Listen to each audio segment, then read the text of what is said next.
मी ज्यावेळेस स्वतःमध्ये रमतो ना, तर तेच माझं दुःख आहे. तेच माझं कष्ट आहे.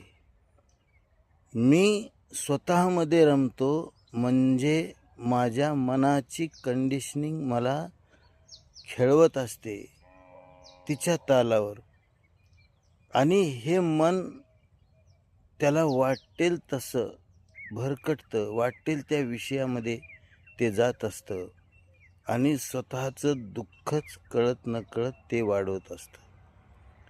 म्हणजे एक प्रकारे मी स्वतःमध्ये रमणं म्हणजेच मी माझं दुःख वाढवणं आहे, कष्ट वाढवणं आहे, बेजारी वाढवणं आहे.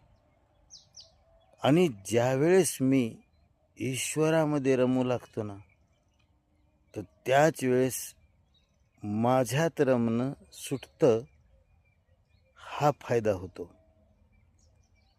आणि ज्यावेळेस मी ईश्वरामध्ये रमू लागतो, तर त्याचंच नाव भक्ती आहे. जेव्हा ही भक्ती इतकी वाढते, की मी स्वतःपेक्षा जास्त ईश्वरावर प्रेम करू लागतो.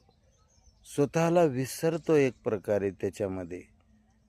त्यावेळेस सुखच सुख जन्माला येतं. मग दुःख काही जणू नाहीच अशी स्थिती येते.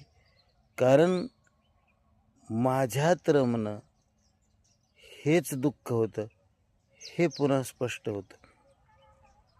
आणि म्हणून सगळ्या बेजारीला, कष्टाला आणि दुःखाला कारण आपणच आहोत, ही तेव्हा स्पष्ट होतं.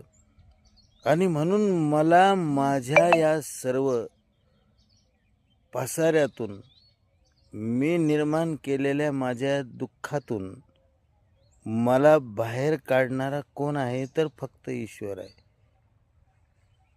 मी ज्यावेळेस त्याच्यामध्ये रमेल, त्यावेळेस मी आपोआप माझ्यातून बाहेर निघालेलो असेल.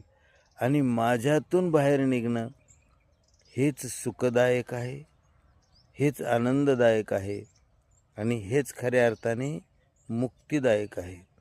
माझे कष्ट, माझी बेजारी, माझी ओढताण, माझी घालमेल हे सर्व काही मी जीवनाच्या केंद्रस्थानी झाल्यानंतर निर्माण होणाऱ्या गोष्टी आहेत.